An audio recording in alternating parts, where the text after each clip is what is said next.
আসসালামু আলাইকুম।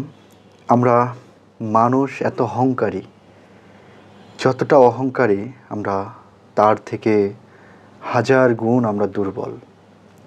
আল্লাহ মানুষকে আশরাফুল মাখলুক বানিয়ে সৃষ্টি করেছেন। আমরা সৃষ্টির সেরা জীব, তবুও আল্লাহ এই মানুষকে এত দুর্বল করে তৈরি করেছেন যা আসলে বিপদে না পড়লে বা অসুস্থ না হলে বোঝা যায় না। আমি পুরাতন একটা গল্প মনে করিয়ে দেওয়ার চেষ্টা করব। যমুনা গ্রুপের নুরুল ইসলাম বাবলু, যমুনা গ্রুপের মালিক, যিনি 2020-এ মারা যান।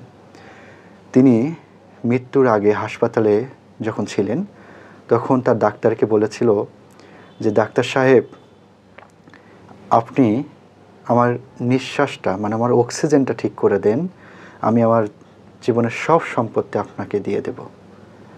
কিন্তু দুঃখের বিষয়, তার নিঃশ্বাস ঠিক করা যায়নি। তার শ্বাস প্রশ্বাস ভালোভাবে শ্বাস প্রশ্বাস ঠিক ছিল না আর কি। সেদিনই কয়েক ঘন্টা পর তিনি মারা যান।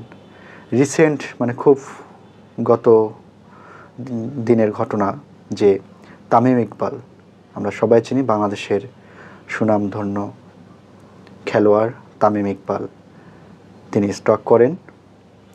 তার জীবনের ইনকাম এত বেশি, তিনি নামি দামি পৃথিবীর যে কোনো দেশে যেয়ে ভালো কোনো হাসপাতালে চিকিৎসা করতে পারতেন, কিন্তু তার হাতে এতটুকু সময় ছিল না যে বাংলাদেশেরই একটা সুনামধন্য কোনো হাসপাতালে নিয়ে চিকিৎসা করার। মাত্র 20 মিনিট সময়ের মধ্যেই তাকে জীবনের জন্য ইম্পর্টেন্ট একটা সময় তাকে বেছে নিতে হয়েছিল। ঠিক সময়ে না পৌঁছলে হয়তো বা ভালোভাবে সে ট্রিটমেন্ট না করলে হয়তো আল্লাহ তাআলা তাকে নেক হায়াত দান করেছেন বলে বেঁচে আছেন, নইলে তিনি মারাও যেতে পারতেন। আমি এখান থেকে বলতে চাই যে আমরা কিসের এত বড়াই করি? আমাদের জীবনে বড়াই করার আসলে কিছুই নেই। আমরা খুবই দুর্বল। এই যে হাত, এত শক্তিশালী, এত মজবুত আমাদের হাত, কিন্তু এই হাত যদি কোথাও একটু লেগে কেটে যায়, এখান থেকে বের হবে রক্ত, তারপর সেখানে ইনফেকশন হবে, পুজ হবে, বিশ্রী একটা ঘটনা।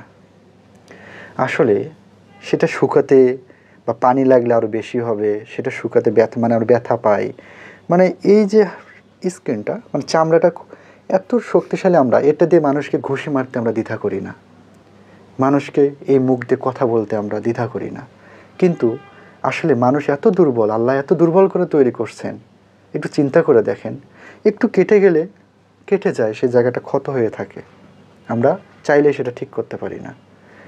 আসলে মানুষ এত দুর্বল যা আসলে চিন্তা না করলে বা অনুভব না করলে সেটা বোঝা যায় না। আশা করি অহংকার না করি, কারোর সাথে বড়াই না করি, সবাই আমরা মিলেমিশে থাকার চেষ্টা করি। একজনের ভুল ত্রুটি পাইলে সেটা সংশোধন করিয়ে দেওয়ার চেষ্টা করি, সেটা তবুও সম্মানের সহিত। আশা করি আমার কথা বুঝতে পেরেছেন, আর আমার কথা ভুলভাবে নেবেন না। আমরা সবাই অহংকারী, আমরা সবাই সংযম করি, অহংকার থেকে বিরত থাকি, নিরহংকারী হই এবং সবার সাথে মিলেমিশে থাকার চেষ্টা করি। ধন্যবাদ। আসসালামু আলাইকুম।